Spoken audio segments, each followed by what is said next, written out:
ಆಮೇಲೆ ಬಸ್ನ ಫ್ರೀ ಮಾಡೋದು, ಬಸ್ ದರನ ಏರಿಕೆ ಮಾಡೋದು.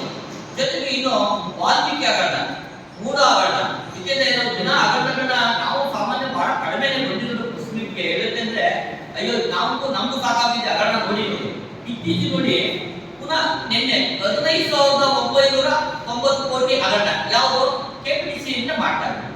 ಇದೇನಕ್ಕೆ ಇದು ಸ್ಮಾರ್ಟ್ ಮೀಟರ್ ಅಳವಡಿಸ್ತೀವಿ ಅನ್ನೋ ಒಂದು ಏಕೈಕ ಕಾರಣಕ್ಕೋಸ್ಕರ ಯಾವುದೋ ಒಂದು ರಾಜಶ್ರೀಯನ ಕಂಪನಿಗೆ ಅದಕ್ಕೆ ಸಾಮರ್ಥ್ಯನೇ ಇಲ್ಲ. ಆ ಕಂಪನಿಗೆ ಈಗ ಎಲ್ಲಿ ಹೋಗ್ಬೇಕು ಅಂದ್ರೆ ಅದಕ್ಕೆ ಶಕ್ತಿ ಇರಬೇಕು, ಎಲ್ಲ ಅವಕಾಶಗಳು ಇರಬೇಕು. ಅದಕ್ಕೆ ಯಾವುದೇ ತಾಂತ್ರಿಕ ಸಮಸ್ಯೆ ಇದೆ, ತಾಂತ್ರಿಕ ಶಕ್ತಿ ಇಲ್ಲ, ಆರ್ಥಿಕ ಸಮಸ್ಯೆ ಇದೆ. ಜೊತೆಗೆ ಯಾವ ರಾಜಶ್ರೀ ಯಾವುದೇ ಕಂಪನಿ ಕೊಟ್ಟಿದ್ದಾರೆ ಆ ಕಂಪನಿ ಏನ್ ಮಾಡ್ತಾ ಇದೆ, ಎಲ್ಲಿ ಉಪಗುತ್ತಿಗೆ ಕೊಟ್ಟಿದೆ, ಉತ್ತರ ಭಾರತದ ಯುಪಿ ಸರ್ಕಾರದಲ್ಲಿ ಒಂದು ಕಾಂಟ್ರಾಕ್ಟ್ ಇದೆ. ಆ ಕಂಪನಿನಲ್ಲಿ ಕಪ್ಪು ಪಟ್ಟಿ ಸೇರಿಸಿದ್ದಾರೆ. ಆ ಕಪ್ಪು ಪಟ್ಟಿ ಸೇರಿಸಿದ್ರೆ ಯೂಸ್ ಮಾಡ್ಬಿಟ್ಟು ಅಳವಡಿಸ ಕೊಟ್ಟಿದ್ರು.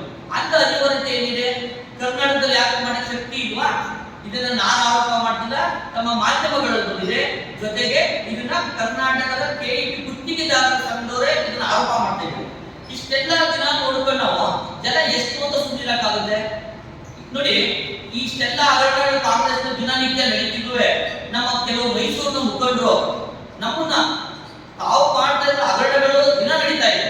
ಆಮೇಲೆ ನಾವೇನ್ ಹೇಳ್ತಾ ಇದ್ದೆ, ನಾವು ಯಾವ್ದೇನು ದೊಡ್ಡ ಹೋರಾಟಕ್ಕೆ ಹಿಡಿದಿಲ್ಲ. ಇಲ್ಲಿ ಅಂತದ್ದು ಕೂಡ ನಮ್ಮ ಕಾಂಗ್ರೆಸ್ನ ಮೈಸೂರಿನ ಮುಖಂಡರುಗಳು ಪ್ರತಿ ಸಾರಿ ಪ್ರೆಸ್ ಮೀಟ್ ಮಾಡಿ ಜೆಡಿಎಸ್ ಬಿಜೆಪಿ ಆರೋಪ ಮಾಡ್ತಿದ್ರೆ ನಮ್ಮೇ ಸುಮ್ಮನೆ ಆರೋಪ ಮಾಡ್ತಿದ್ರೆ ಹೋಗ್ಲಿ, ನಮ್ಗೆ ಆರೋಪ ಮಾಡಕ್ಕೆ ನಮ್ಗೆ ಅವಕಾಶ ಇದೆ. ನಾವು ವಿರೋಧ ಪಕ್ಷ ಸ್ಥಾನದಲ್ಲಿ ನಾವು ಆರೋಪ ಮಾಡಲೇಬೇಕು.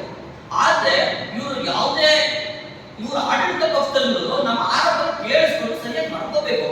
ಅದು ಬಿಟ್ಬಿಟ್ಟು ತಮ್ಮನ್ನ ತಾವೇ ಒಬ್ಬರುಗೊಂಡಿರ್ತಾರ, ತಾವು ನಮ್ಮ ಸರ್ಕಾರ ಸರಿ ಇದೆ, ತಮ್ಮ ಮುಖ್ಯಮಂತ್ರಿ ಸರಿ ಇದ್ದಾರೆ, ತಮ್ಮ ಉಪಮುಖ್ಯಮಂತ್ರಿಗಳು ಸರಿ ಇದ್ದಾರೆ ಅಂತಾರೆ. ಆಮೇಲೆ ಅಲ್ಲ ಸ್ವಾಮಿ, ಕೋರ್ಟ್ ನಲ್ಲಿ ಕೇಸ್ ನಡೀತಾ ಇದೆ, ಸರ್ವೆ ನಡೀತಾ ಇದೆ, ನಾವೆಲ್ಲ ಬಂದು ಹೊರಗಡೆ ಬಂದು ನಾವೆಲ್ಲ ರಿಜೆಕ್ಟ್ ಮಾಡಿದೀವ, ತನಿಖೆ ಸಾಧಿಸ್ತಾ ಇದ್ದೀವಿ. ನ್ಯಾಯಾಲಯ ಏನ್ ತೀರ್ಮಾನ ತೆಗೆದುತ್ತೆ ತೀರ್ಮಾನ ಗೊತ್ತಿದ್ದಾಗಿದ್ದೀವಿ. ಅದು ನಿನ್ನೆ ಮೊನ್ನೆ ತಗೊಂಡು 45 ವರ್ಷದ ಹಿಂದೆ ಜಮೀನು ತಗೊಂಡಿದ್ರು. ಅದು ರೈತರಿಗೆ ಯಾವ ರೈತರು ಕೂಡ ಯಾರ ಬಗ್ಗೆ ಕೇಸ್ ಆಗ್ತಿಲ್ಲ, ಯಾರು ಆಗ್ತಾ ಇದ್ದಾರೆ ಸರ್ಕಾರದಿಂದ ಸುಮಾರು ಹಲವಾರು ವರ್ಷಗಳಿಂದ ತನಿಖೆ ನಡೀತಾ ಇದೆ. ನಡೆದೇ ಇಲ್ವಾ? ಬೇಕಾದ ವರ್ಷಕ್ಕೆ ಅಳತೆ ಮಾಡಿದರೆ ಇವರು ನಮ್ಗೆ ಬೇಕು ಅಂದ್ರೆ 30 ವರ್ಷದಲ್ಲಿ ನಾವು ನಿಜವಾಗ್ಲೂ ಅಕ್ರಮ ಮಾಡಿದ್ರೆ ವಶಪಡಿಸ್ಕೋಬಹುದಾಗಿತ್ತು. ಏಕೆ ಸುಮಾರು 75 ವರ್ಷದಲ್ಲಿ ಕಾಂಗ್ರೆಸ್ 60 ವರ್ಷ ಕಾಂಗ್ರೆಸ್ ರಾಜ್ಯಭಾರ ಮಾಡಿದೆ.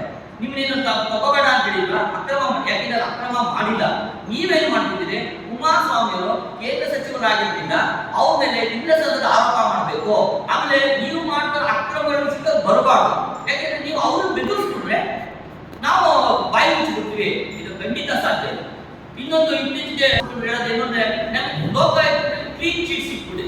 ಲೋಕಾಯುಕ್ತ ಒಂದು ತನಿಖೆ ಸಂಸ್ಥೆ.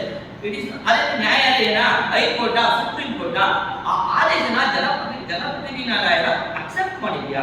ತಗೊಂಡಿದೆ. ತನಿಖೆ ತಕರಾರು ನಡೀತಾ ಇದೆ. ಇನ್ನು ತಕರಾರು ತಕರಾರು ಅರ್ಜಿ ಸಲ್ಲಿಸಿದ್ದಾರೆ. ಆಮೇಲೆ ಹೈಕೋರ್ಟ್ ವಿಭಾಗೀಯ ಪೀಠದಲ್ಲಿ ಪೆಂಡಿಂಗ್ ಇದೆ. ಯಾವಾಗ ಸಿಬಿಐ ಕೊಡಬೇಕು ಅಂತ ಹಾಕಿದ್ರು ಪೆಂಡಿಂಗ್ ಇದೆ. ಇಷ್ಟೆಲ್ಲ ಪೆಂಡಿಂಗ್ ಇರೋದ್ನ ಇವರು ಜನಗಳಿಗೆ ಯಾವ ರೀತಿಯ ವಿಚಾರ ಮಾಡ್ತಾರೆ ಅಂದ್ರೆ ನಮ್ಮ ಸಿದ್ದರಾಮಯ್ಯನವರಿಗೆ ಕ್ಲೀನ್ ಚೀಟ್ ಸಿಕ್ಕಿದೆ. ನಾನು ಇವತ್ತೊಂದು ಹೈಕೋರ್ಟ್ ಕಾಪಿ ಕೊಟ್ಟಿದ್ದೀನಿ ನಿಮಗೆ. ಹೈಕೋರ್ಟ್ ಆದೇಶ ಏನಿರುತ್ತೆ, ಯಾವ ಗವರ್ನರ್ ಕೊಟ್ಟಿರುವ 17A ಪರ್ಮಿಷನ್ ನ ತಪ್ಪು ಅಂತ ಸನ್ಮಾನ್ಯ ಸಿದ್ದರಾಮಯ್ಯನವರೇ ಕೊಡ್ಬೋದು. ನಾವ್ಯಾರು ಹೋಗಿರಲಿಲ್ಲ. ರಿಟ್ ಪಿಟಿಷನ್ ಫೈಲ್ ಮಾಡಿದ್ರು ಹೈಕೋರ್ಟ್ ನಲ್ಲಿ. ನಾಗಭೂಷಣ್ ಅವರ ಮುಂದೆ ರಿಟ್ ಪಿಟಿಷನ್ ಫೈಲ್ ಸಿದ್ದರಾಮಯ್ಯನವರು ಫೈಲ್ ಮಾಡಿದ್ರು. ಅವ್ರು ಏನ್ ಕೊಟ್ಟರು?